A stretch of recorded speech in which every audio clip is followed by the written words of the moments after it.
One of the biggest challenges for growing companies is not having the staff to help the business get to the next level, and not having the bandwidth to fill multiple positions at the same time, even though you really need people in those roles. The answer is increasingly to work with consultants, agencies, or other third-party providers who can bring in the right expertise without requiring the commitment of a direct hire. I'm Jane Singer, and welcome back to A Seat at the Table. In each episode, we sit down with leaders, innovators, authors, and entrepreneurs so that we can learn best practices that will empower our businesses. Today, we're joined by the dynamic James Fenimore, founder of the Heart Posture Agency, which can fill the gaps from leadership development, structuring departments, down to marketing initiatives. Today, Jim will be discussing what separates the lifestyle business from a real business, how to identify the leaders who are going to take you to that next level, and when to outsource to vendors versus hiring someone in a staff role. So let's sit down with Jim and explore some really interesting staffing options. James, thank you so much for joining me here on A Seat at the Table. It is a pleasure to have you with us today. I think that what you're going to be talking about is going to resonate really well with the people who are typically listening to this podcast. Thank you so much for having me, Jane. I really appreciate it. I think that what you work on here is really important because a lot of people who are listening to this podcast are either founders or in some way involved with starting their own business. I mean, nowadays, of course, people refer to them as startups. In the old days, it was just, starting a business. But whatever the case may be, you have a lot of people listening to this who are business owners. And I think that there's a lot of confusion, particularly nowadays. There's so much hype surrounding it, right? That people sort of get lost in what are the benchmarks, right? You have so much noise in a sense about what your expectations should be, how you should run the business, how you should start the business. So I'm really interested in your take, particularly what you refer to as the difference between a lifestyle business and a real business. Can you talk about that? Sure. So really, I guess one of the best indicators of a lifestyle business versus a real business is if you ever look to purchase a business. One of the questions I always ask myself is, how much time do I have to work in this business if I'm going to purchase it?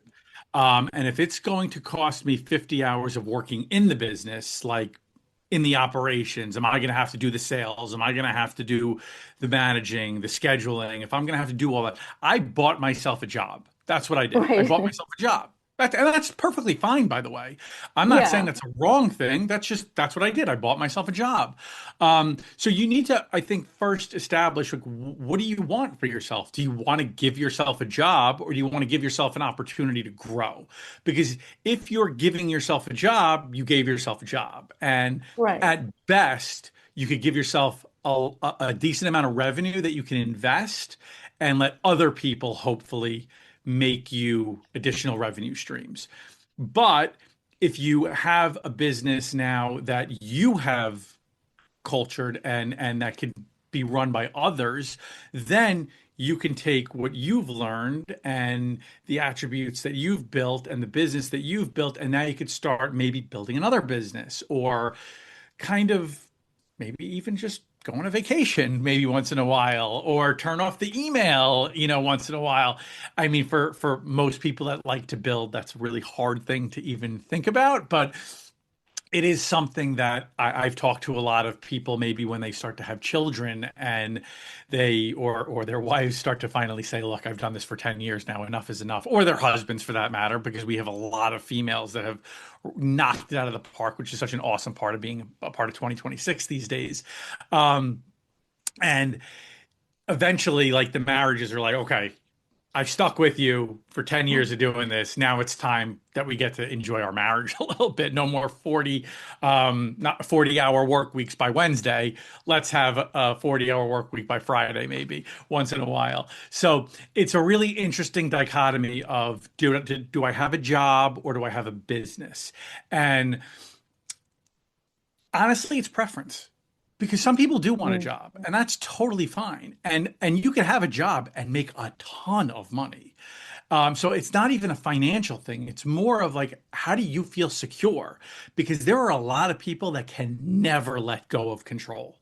And that is something I've worked with a lot of founders on, a lot of, so say, because I was that guy. Let me be clear. I was that guy. It took me years to let go of control to a general manager, a director of operations, a marketing person. I did all of that. And even when I hired those people, I still did all of that. And I just held on to them and held their hands, and I was in every meeting. And then it took a long time before I was like, okay, I'm at the front 10% and I'm at the last 10%, and you take the middle 80. So it really does become, if you want to be that guy, that's totally fine. I get it. Some people just want to have that control. And then other people are like, you know what? I have a lot of other ideas that I want to do and pursue. And maybe I just have something that I love. Maybe I love music and I want to Mhm. have a hobby. And maybe it's, I want to have other businesses. Maybe it's, I do want to pursue more time with my family. But that's where I think people really need to kind of have that fork in the road, come to Jesus moment, so to speak, where it's like, okay, what am I? Am I a business owner, or am I a business operator? I think that's a really important distinction. And before we dive more into some of the topics that we'll get into here, I think that oftentimes what I see, and maybe you see it too, is that people sort of think it's an either or. And I oftentimes see someone who's built a business, it's become very successful. They decide, as you're saying, they don't want to work in the business anymore.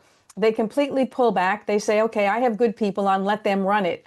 And within a very short amount of time, the business has fallen off the edge of a cliff. And I've seen that not just with a smallish business, but with actually some very sizable businesses. Um, how do you parse that? How do when do you have not, really let your people run it at the risk of it maybe not running as well as it did before versus being too involved? I don't know if I've explained that well. No, you actually did perfectly, because it's a real risk. And I think that's where people need to kind of check themselves a little bit, because when I see that happen a lot, it's because people have run themselves so ragged for so long. They're like, okay, enough. I'm hiring this guy, I'm hiring this guy, I'm hiring this guy, and I'm just done. And that's never a good way to do anything. It's a gradual process. It's making sure you have the right people there. Because I'll be honest, if you have a team in place that has been working for you, who's been doing everything for a decade, and then you're going to say, okay, you're the right guy to now run this, are they? Because they've had this manager or this boss or this owner that's kind of done it all for them. And they've basically, maybe they've pushed the paper around, but have they made any crucial decisions under pressure? Have they had to really, discipline anybody else? Have they had to really done any of the true ownership responsibilities? Or have they been a glorified admin for 10 years and they're just a trusted, sounding board for you? So they're essentially your admin, just at a very high level, maybe. So if you're going to give them the responsibility that you've had for, say, a decade, you can't just flip a switch. That's got to probably take place over an 18-month period, maybe even more for some people. So a lot of times you're going to have to bring in outsiders. And that's hard to hear for a lot of people, because you've had this team around you. And in our minds, as the founder, as the builder, we built this team and we were like, this is the team that I went to battle with. This is the team I had all this success with. But if all the success was mostly on your shoulders and you were the one doing the pushing, when you stop pushing, are they going to keep going? And a lot of times the answer to that is no. Yeah. It's just human nature. And I hate to say it, but the fact is, some people just need that push. And it's very rare, especially in the small businesses. Medium to larger size businesses, you may have those hyper motivated C-suite people that will fill that gap. So it is a little different. But in those smaller businesses, I mean, look, take a vacation and see what happens. Take a 2-week vacation if you want to take it, give a test on this. And if you think they're ready, go away for a month. Go to Europe and turn your phone off. And don't hand the keys over to the castle just yet. go away for a month to Europe and check in once a week. Maybe just check the financials to make sure the money's not running out the door. Um, put in some safeguards so the thing isn't a complete disaster, and go away for a month and see if productivity is dipped. You know, See if people are leaving at 5 o'clock when they were usually leaving at 6:30. These are things you can check in on, after 2 weeks. And if you think that this is the team that you're ready to go to war with you now going from general to admiral, go for it. But those are like little markers you could test with. So sometimes that team that you built and that has in place, that might not be the team for you to leave. That's the scary thing, because you're so proud of the team you built. But the fact is, you were in the foxhole with them. Now you have to imagine not being in the foxhole with them. Are they still that team? We're going to take a quick break now, and then we'll be right back. We were hiring when we were making 50 to 100K monthly losses. And why? Welcome to episode 1. I can't think of a single founder who's been around for a decent amount of time in business who hasn't had their tunnel of year. This was that year. We're going to be okay, yeah, Sheree. Some are going to hear this and think, you TDP. But hear me out. You only have to do the math to understand that very soon we were $500,000 down. I think that's a really good point and a really good way to look at it. And as you're pointing out, it's not easy to look at things through that lens, particularly if you have worked with these people, they've been good. It's really difficult to realize that perhaps they're good, but not good enough if you're not there, providing backup. Now, you mentioned that there's a point at which an entrepreneur needs to start thinking about hiring people. And, as we've been discussing, a lot of times people end up doing everything themselves, get used to doing everything themselves, perhaps are nervous about having anybody really taking anything. What's the point at which people really need to sit down and think about bringing more people on board?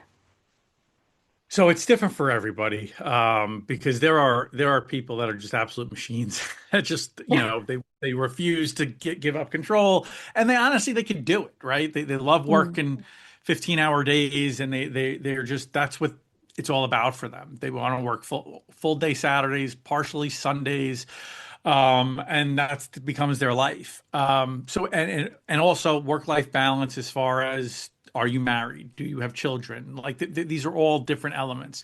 So understanding, and again, being honest with yourself on where you're at in your life. Are you a 25-year-old? Are you a 45-year-old?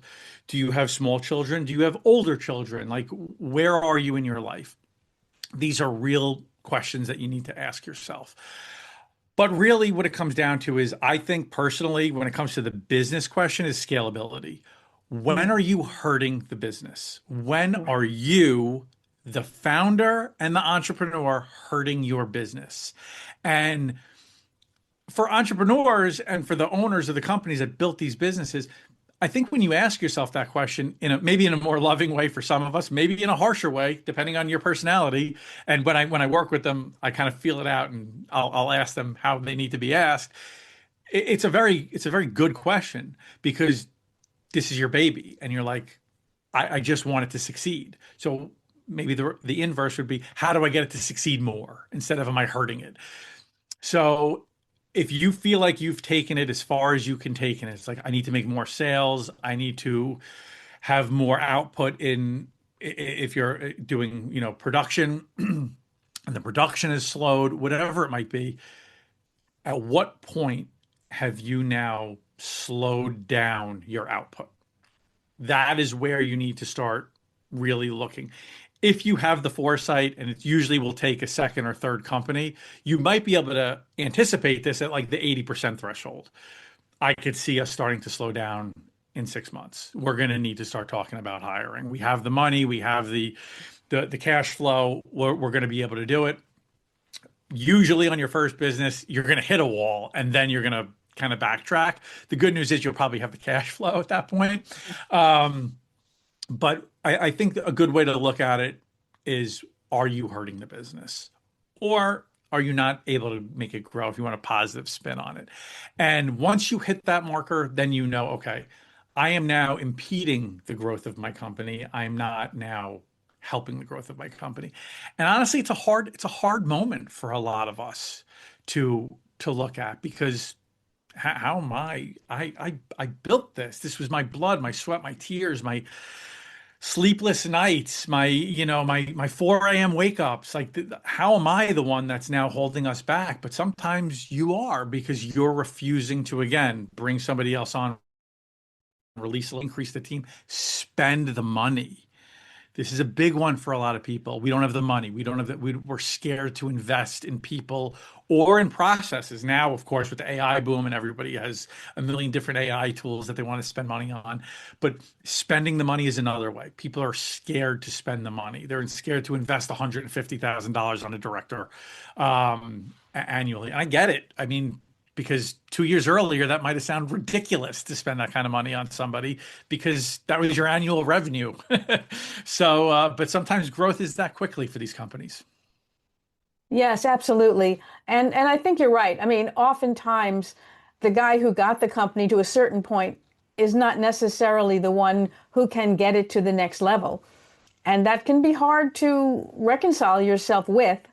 It takes a tremendous amount of, I don't know, of what you might call it, but to be able to recognize that. And then, as you also talk about being able to identify who might be a good leader who can come in and get you to the next level. I mean, can you talk a little bit about how you can identify who could be that next person? I mean, what do you look for?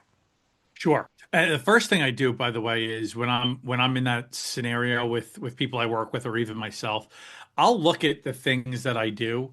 I'll say, what do I enjoy coming in and doing, and what do I dread coming in and doing? What am I really good at? What do I struggle with? So, like, if you're somebody that hates looking at the books, maybe it's time to hire a true CFO. Like, if you're good at, like, if you're okay at it, but you dread it, maybe that's who you got to look for. And now all of a sudden you freed up 10 hours a week. Okay, great. Now you could take those 10 hours a week and focus more on your marketing initiatives because you're really good with your marketing. And so instead of hiring a marketing director, you could focus more time on your marketing and you hired a CFO. So identifying where maybe your time is more valuable as the founder and what you don't like doing, or maybe you're just not that great at. Maybe you really aren't a good CFO. Maybe you're like, you know what? I need somebody that really just can spend more time on the numbers and tightening our belt and finding, loss prevention and things like that. And then when you go to find these people, look, resumes are, they're best hits. Right. They really are. Like, you write a good resume, that's wonderful. And now again, in this day and age, I could just plug and play a bunch of information and have, wow. I mean, I've plugged in some phenomenal things I've done over the years, and it's come out. I look like a NASA astronaut. I mean, I'm like, I'm like, I worked in construction for part of my life, and now I look like I went to the moon. Um, Right.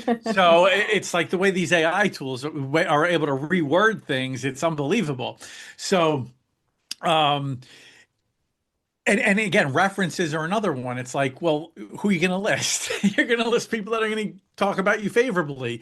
So, and don't get me wrong, I'd love to hear from people, but really it's the interview process for me. If I like what I see, I like your experience.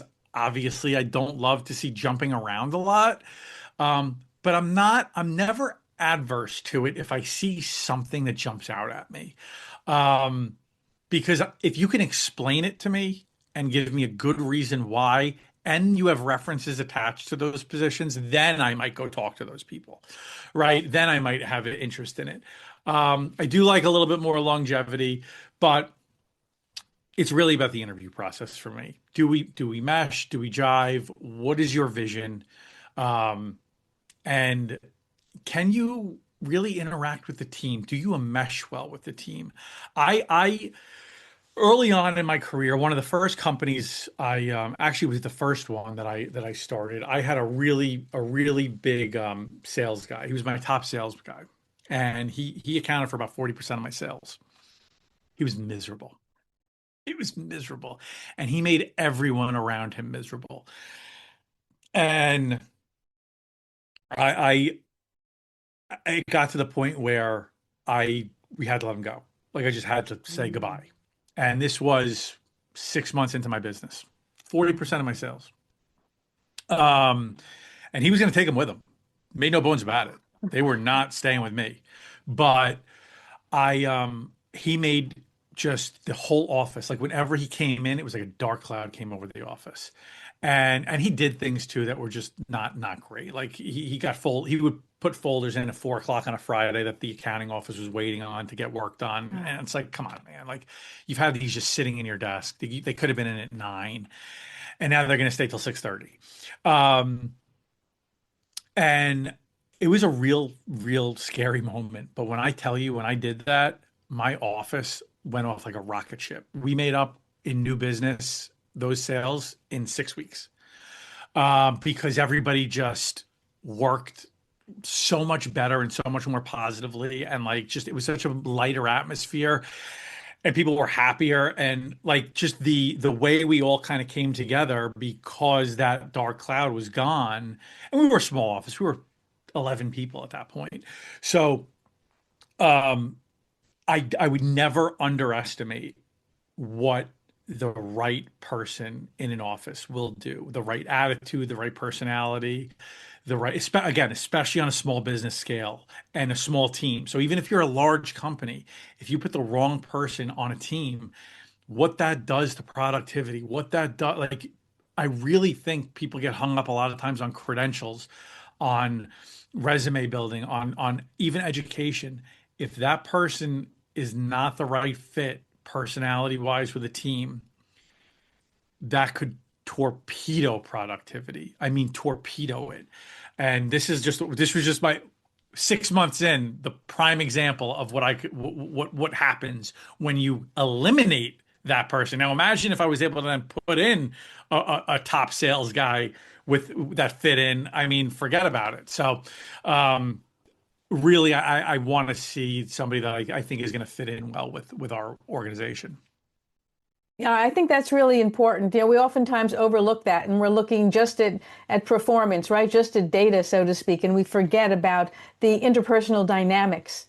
Now, talking about people who are working in the company, there's also a trend, and you've mentioned this as well, in companies not necessarily hiring a person on their staff to do a job. They'll they'll work with an outside vendor. And I'm seeing that also, a lot of growth in that, of people working with what they call it, a contractor or, third party or whatever. There's different terms for it, right? Depending upon what industry and what part of the industry you may be in. What do you see around that? And what are the cases for and against that?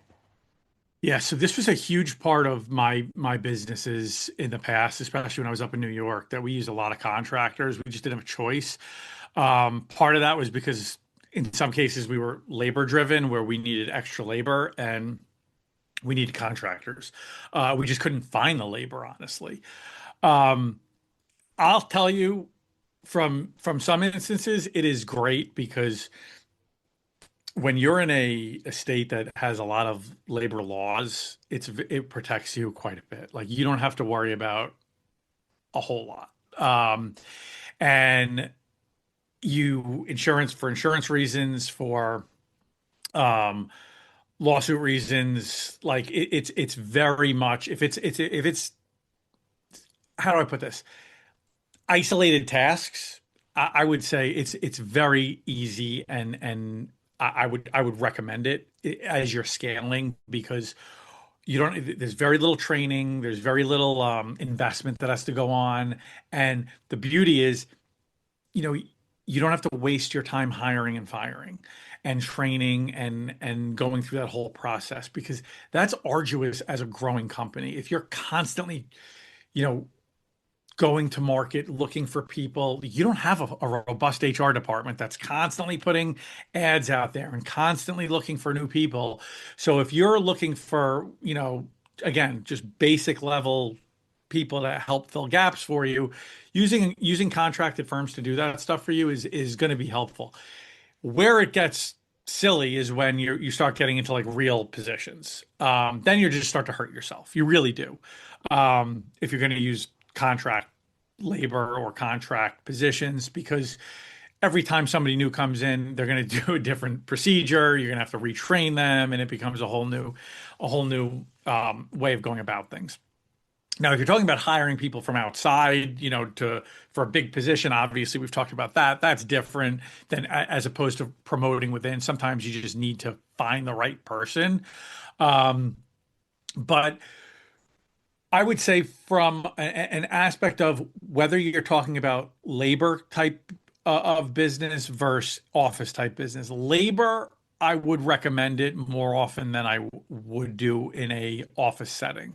Because in an office setting, again, it messes up that cohesiveness, that dynamic of just like that camaraderie within the office, because everybody is used to that flow, that talking. This person does this person might have this quirky behavior, but we're used to it now, and it's kind of fun. Now all of a sudden you get this new dynamic in, and everybody's quiet, and they're like, okay, we're kind of feeling this person out, and all they're there to do is file folders, and they just messed up the whole office dynamic, and everybody's slow and kind of looking around. All right, well, that's not great. On the labor side of things, though, sometimes you see a new body come in, and you're like, this is awesome. We need new blood. We need somebody strong. We need some help. We've been waiting for this. So it's really weird how that dynamic shifts from, and I've done both, by the way. I've worked in labor. I've worked in warehouses. I've worked on the back of trucks. I've worked in construction sites. So I'm speaking from experience. I'm not speaking theoretically. When you see new people come in, you're very grateful for it, because it's the opposite. You're not feeling them out like, what's this guy about? You're like, give this guy as much work as possible and let's see what they can do with it. Whereas in the office, you're like, do not give this person work, because if they file this in the wrong place, we have to make sure they know what they're doing before we it's like it's totally sink or swim in the field versus in an office setting. So I really think it's a total dynamic shift. But again, on the contractor side, it's going to cost you more money hourly on the front end, but on the back end, it might actually save you a lot of money, because again, it's contract labor, so it's another company. You're going to be additionally insured if something happens to them. God forbid, it's on that company. You've been named on their insurance policy, so nothing's going to happen to you and your company. And God forbid, like, you're covered there, and it really doesn't cost you any more on your insurance, because again, you're additionally insured by them. So these are all little things that people don't really think about. Because the more people you have working in the field setting, the more your liability insurance goes up every single year, because they're going to ask to see your payroll records. They're going to ask you, wait, you had 7 people working in the field last year.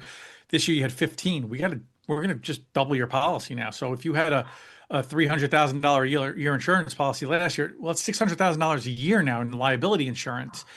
So if you're able to supplement that in contractors, yeah, you pay your guy $18 an hour, and this guy costs you $24 an hour, but your liability insurance just doubled, and you don't need him every day. And now you're also, the other part of it is, I forgot to mention, when you have a staff now from 7 to 14 of in the field, what are you doing? You're chasing work to keep them all busy, because now you have 14 good guys that you want to keep busy and you want to keep them working every day. Well, you got a contract that the bid was for 50,000, and they're like, we need you to do it for 40. It's like, well, I don't have any work on the horizon. I'm going to have these 5 guys sitting at home. All right, I'll do it for 40, and it costs you 45. And you just lost $5,000 on that deal to keep these guys busy. And now you have these extra workers and the insurance. So all these soft costs add up at the end of the year. If they were contractors, it's not your problem to keep them busy.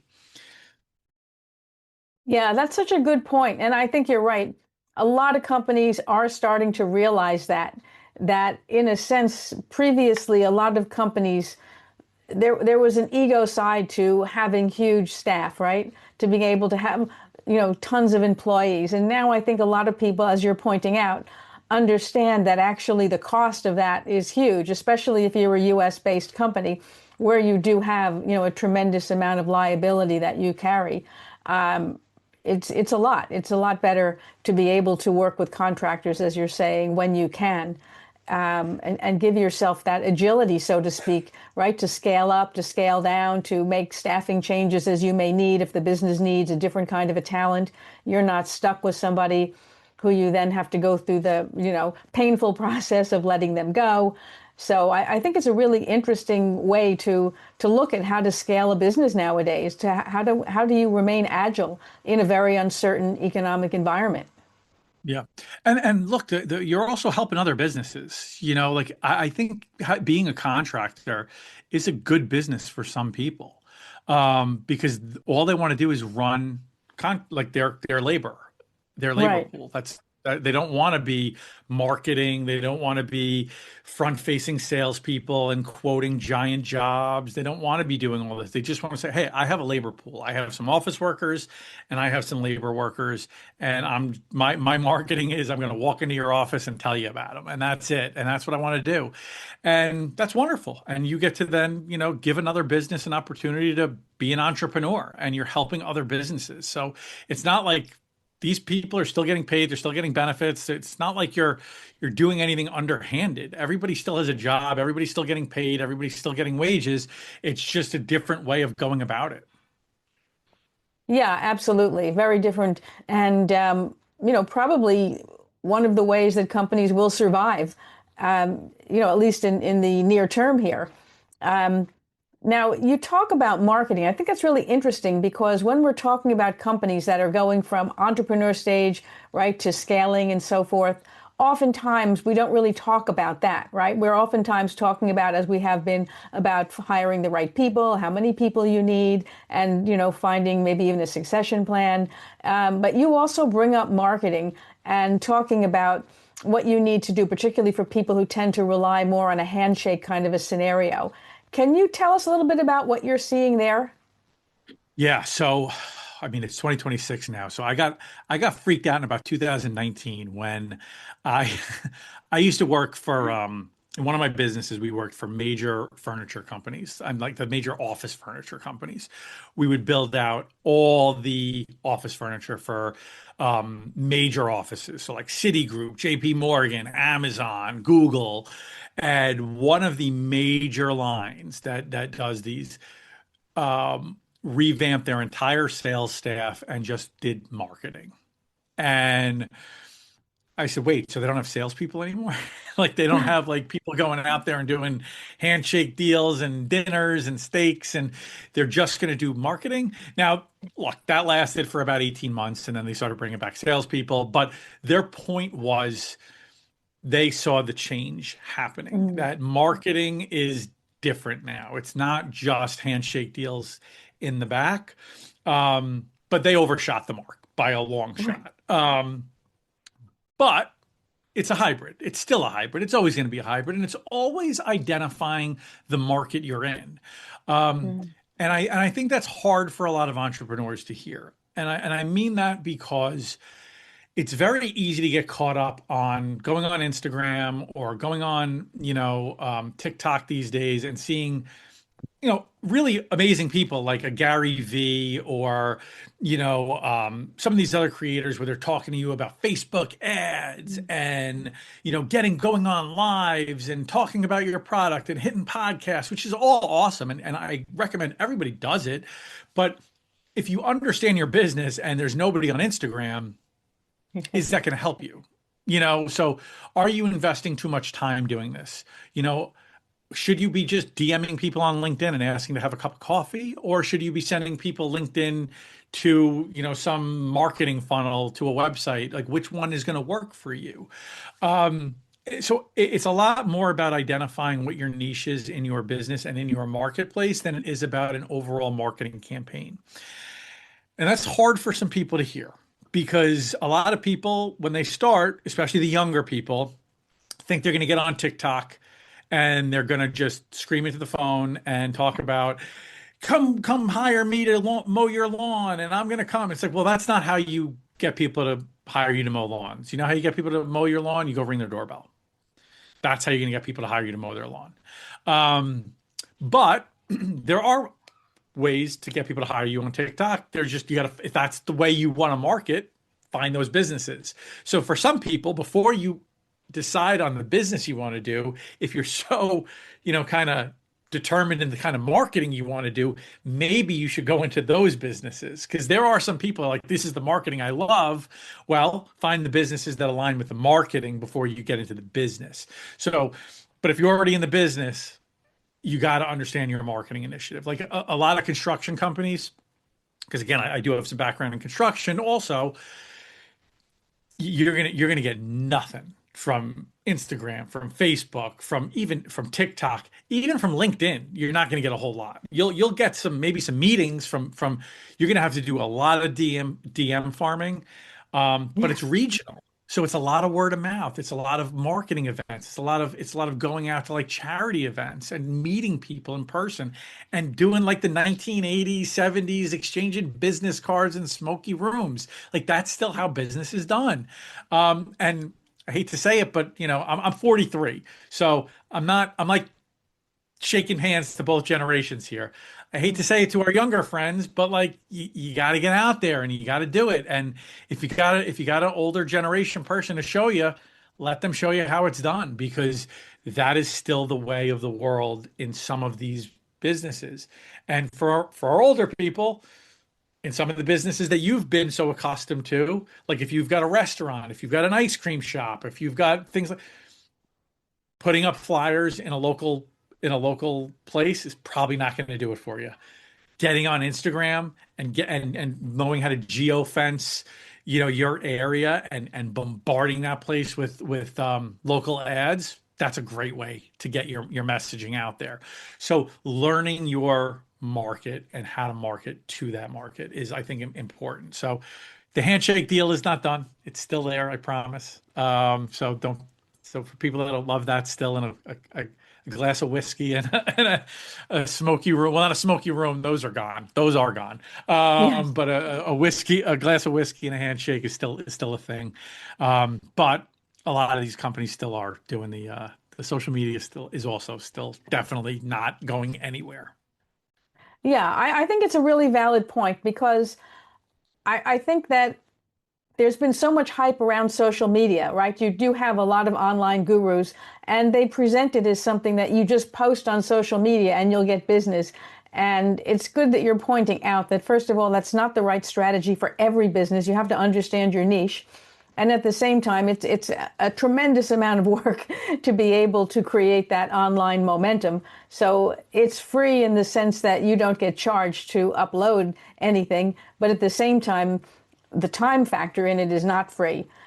So it has to be considered when if you're a kid doing this, that's fine. But if you're running an actual business, you have to weigh, in a sense, the cost benefits of how much are we putting into doing this? And are we even reaching the people we need to reach? And, like you're saying, different kinds of businesses need to be approached in a different way.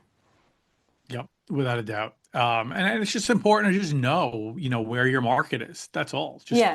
find where your people are and just go after them. Some of them are online, some of them are at a charity event, some of them are just your neighbors. Find where they're Right. at and go get them. Yes.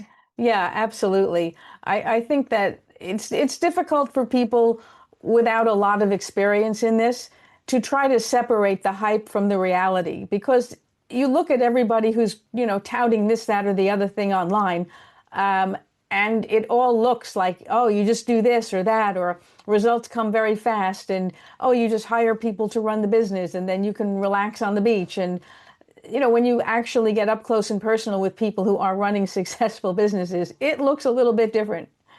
Yeah, let's be, honest. If you're relaxing on a beach, because a business is running itself, it's probably your great great grandfather that built the business, and you're living off of interest in a bank somewhere. Yes. um, it's not. If that's your dream, that's a great dream. It's going to take you probably 15 to 20 years. And just work Yes. towards it, though. You got to work towards it. And that's okay. That's a good goal Yeah. to have. That's a good goal to have. Just keep that in mind as you're building your procedures, your structures, your business, and the type of business you want to have. Don't open a restaurant. That's probably Right. not the business you want to have. Yeah, you build something that you can sell. bank the money and live on the interest. Amen. Amen. And by the Oh way, my if gosh. you got any ideas, bring them to me. I'd love to do it. Well, James, it's really been fantastic talking to you, and I've learned a tremendous amount. I think everybody listening to this podcast has. How can people find you? I think there's probably people who have additional questions or things that I haven't brought up, and they may want to be able to reach out to you and talk more. Absolutely. My socials are the James Fenimore on all the social platforms, Instagram, Facebook. So you could DM me there. The James Fenimore. I'm sorry, James Fenimore at theheartpostureco.com. And also, theheartpostureco.com is our website. So you could just go there. And there's a question it asks you at the front. Are you a person or are you a business? And you could just click either one of those and we'll get started with you. And there'll be a form you could fill out, but please just feel free to shoot me an email or a DM. I'd be happy to help you with anything you need. And I'd love to get you going on personal goals or business goals, where that's what we're all about here.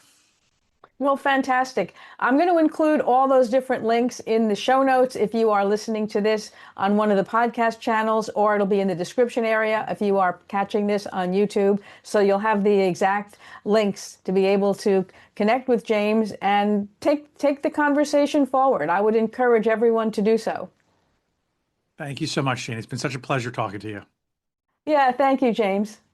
Thanks for being with us here today on A Seat at the Table. If you'd like to see some of the other episodes, head on over to our podcast website at seat.fm. That's SEAT.fm. There's also a link here in the show notes. And if you're thinking that you'd like to be a guest on the show, you'll find information on how to apply there as well. Thanks again for joining us. I'm Jane Singer, and I will see you in the next episode.